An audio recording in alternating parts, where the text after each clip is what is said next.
जैसे ही चंद्रकला ने मंत्रोच्चार शुरू किया, वैसे ही गांव के लोगों के हाथ की मशालें नीचे से ऊपर तक पूरी तरह जलने लगी और सबके हाथ से मशालें अपने आप नीचे गिर गई। देखते ही देखते चारों तरफ आग की लपटें दिखाई देने लगी। आग की लपटों से सबका शरीर तपने लगा था। सब लोग चंद्रकला से अपनी जान की गुहार लगाने लगे। हमें माफ कर दो चंद्रकला, हमसे गलती हो गई, हमें माफ कर दो। पर चंद्रकला खुद भी गुस्से की आग में तप रही थी। ये सब होता देख भानु सिंह के हाथ भी कांपने लगे। भानु सिंह के हाथ कांप जरूर रहे थे, लेकिन उसे ये सब देखकर गुस्सा भी उतना ही आया था। उसने चिल्लाते हुए चंद्रकला से कहा, ये सब शांत कर दे चंद्रकला, वरना तेरी बेटी सच में नहीं बचेगी। बाकी सब भी एक साथ चिल्लाने लगे, हाँ हाँ चंद्रकला, ये आग शांत कर दे, हम तेरी बेटी को कुछ नहीं करेंगे। पर चंद्रकला को अब नीति की चीखों के अलावा कुछ सुनाई नहीं दे रहा था। भानु सिंह को अंदेशा हो चुका था कि अब वो लोग नहीं बच पाएंगे। उसने मन ही मन कहा, अगर मैं नहीं बचूंगा तो इसकी बेटी भी नहीं बचेगी। ये सोचकर भानु सिंह ने नीति को नीचे उतारा, उसके सर के बाल पकड़े और जोर से उस पर हंसिया का प्रहार करने के लिए अपना हाथ ऊपर उठाया। ये देखकर नीति की चीख निकल गई, पर इससे पहले कि वो हंसिया नीति की गर्दन को छूता, दूर से एक आवाज आई, रुक जाओ। भानु सिंह का हाथ वहीं के वहीं रुक गया। चंद्रकला ने भी अपने मंत्रोच्चार रोक दिए। जैसे ही चंद्रकला ने अपने मंत्रोच्चार रोके, वैसे ही आग की लपटें भी कुछ शांत होने लगी। ये देखकर सब लोगों ने कुछ राहत की सांस ली। जब सबने पीछे मुड़कर देखा तो पीछे कोई और नहीं बल्कि टीले वाले बाबा थे। आग की लपटों के बीच उनके चेहरे पर गुस्सा और एक तेज साफ दिखाई दे रहा था। टीले वाले बाबा को देखते ही भानु सिंह के साथ साथ सबने उन्हें प्रणाम किया। नीति जैसे ही भानु सिंह की गिरफ्त से आजाद हुई, दौड़कर चंद्रकला की तरफ भागी। नीति को आता देख चंद्रकला भी घुटनों के बल बैठ गई और नीति को कस के गले लगा लिया और उसके माथे को चूमने लगी। टीले वाले बाबा चंद्रकला के नजदीक पहुंचे तो चंद्रकला ने भी टीले वाले बाबा को प्रणाम किया। ये सब देखकर टीले वाले बाबा ने क्रोधित होते हुए कहा, ये क्या तमाशा लगा रखा है भानु सिंह? भानु सिंह ने अपनी सफाई देते हुए कहा, बाबा, हम सच में इसकी बेटी को नहीं मारने आए थे, बस सबक सिखाने आए थे और डराने आए थे ताकि ये गांव वालों से दूर रहे। इस पर टीले वाले बाबा ने डांटते हुए कहा, सबक? जब पंचायत ये फैसला कर चुकी है कि गांव में दूसरी रुदाली आने के बाद चंद्रकला को ये गांव छोड़कर जाना होगा, तो फिर तुम कौन होते हो इसे सबक सिखाने वाले?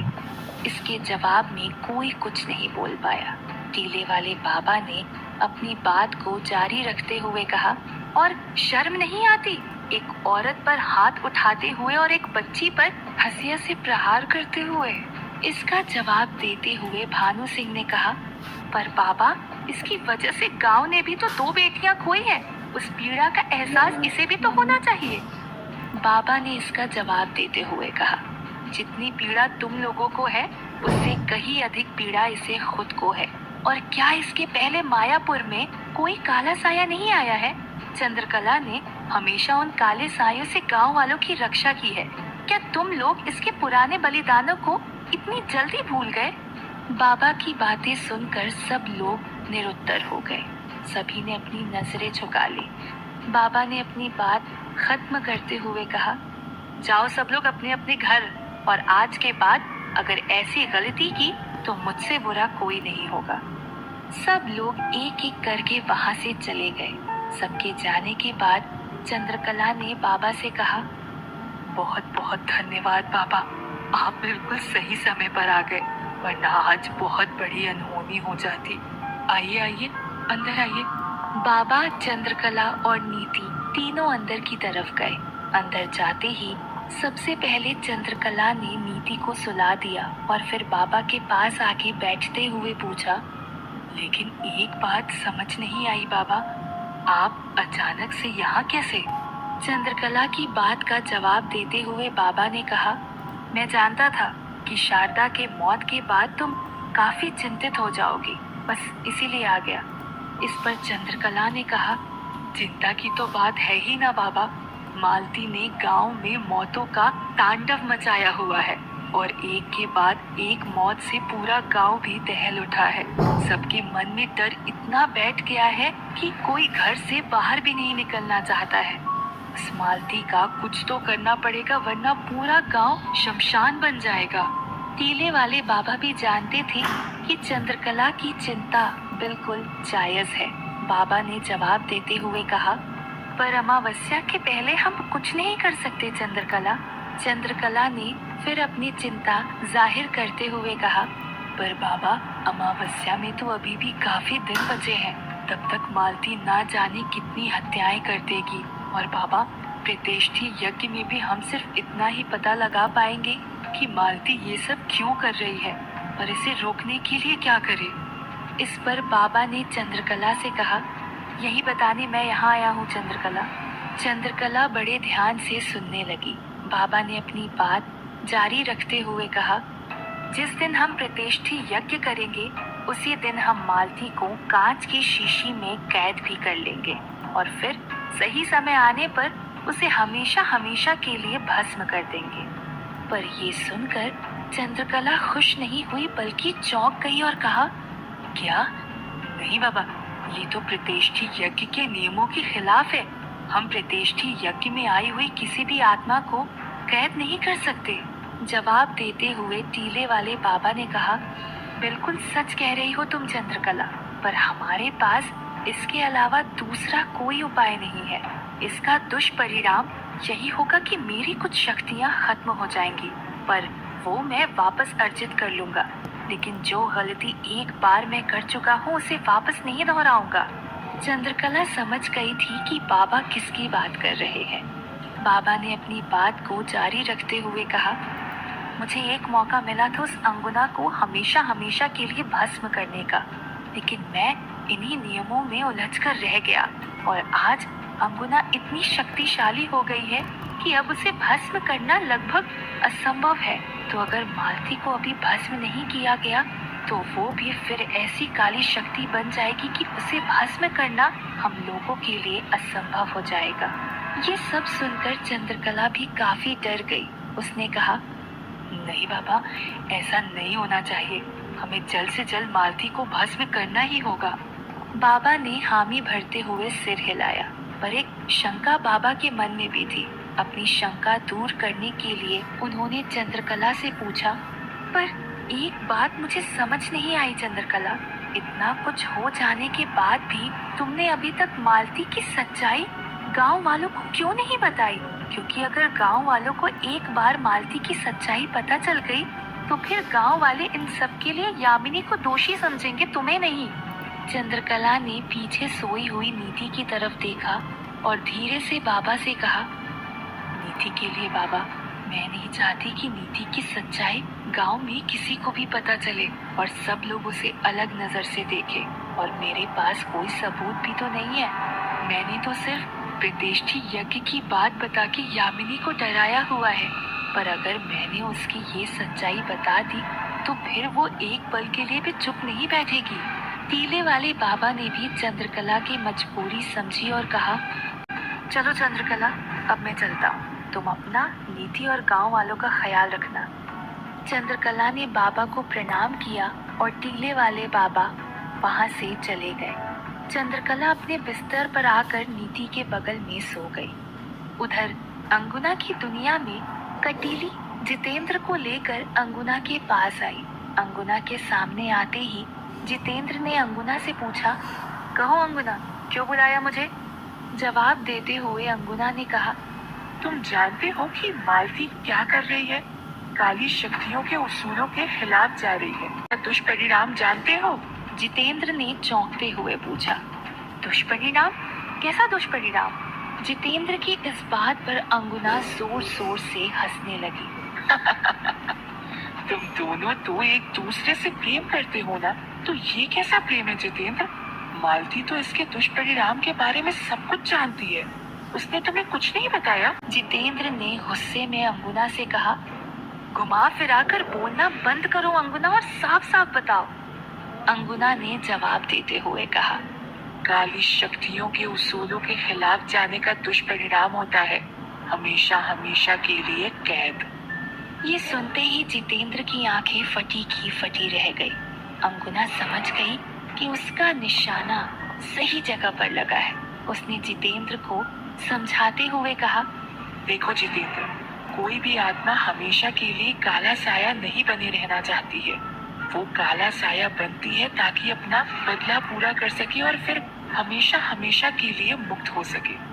लेकिन मालती अगर ऐसे ही गर्भवती महिलाओं के बच्चों का खून पीती रही तो फिर उसके पापों का घड़ा काली शक्तियों की दुनिया में भी भर जाएगा और उसका परिणाम होगा हमेशा हमेशा की कैद। उसके बाद उसके पास ना ही कोई शक्ति बचेगी और ना कभी मुक्त हो पाएगी।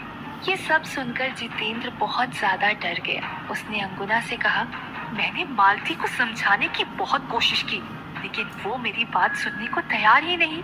अंगुना ने जवाब देते हुए कहा, प्रेम में बहुत ताकत होती है जितेंद्र, और वो कहते हैं ना कि जब घी सीधी उंगली से ना निकले तो उंगली टेढ़ी कर लेनी चाहिए। इस पर जितेंद्र ने पूछा, मतलब मैं कुछ समझा नहीं। अंगुना ने जितेंद्र को समझाते हुए कहा, मतलब यही कि मालती सब कुछ बर्दाश्त कर सकती है लेकिन तुम्हें खोना कभी नहीं चाहेगी। अगर उसे शक्तियां और तुम्हारे बीच में से किसी एक को चुनना पड़ा तो वो तुम्हें ही चुनेगी। जितेंद्र अब अंगुना की बात समझ रहा था। अंगुना ने अपनी बात जारी रखते हुए कहा, तो जाओ और जाकर उससे कहो कि अंगुना के साथ मिल जाओ और उसे अपनी सारी शक्तियां दे दो। वो हम दोनों का बदला पूरा करके हमें हमेशा हमेशा के लिए मुक्त कर देगी। जैसे ही अंगुना ने ये बात कही, जितेंद्र के भी कान खड़े हो गए। उसने अंगुना की तरफ मुड़कर कहा, नहीं अंगुना, वो अपनी शक्तियां तुम्हें देने के लिए कभी नहीं मानेगी। इस पर अंगुना ने चिढ़ते हुए जोर से कहा, तू मनाओ उसे, वो चंद्रकला को कमजोर समझने की भूल कर रही है, पर चंद्रकला कमजोर नहीं है। अगर उसके सब्र का बांध टूट गया तो वो उसे कभी भी भस्म कर देगी। फिर ना तुम कुछ कर पाओगे और ना ही मैं। ये सब सुनकर जितेंद्र और ज्यादा डर गया। उसने ठान लिया कि कैसे भी करके वो मालती को ये सब करने से रोकेगा और बिना कुछ कहे वहां से चला गया।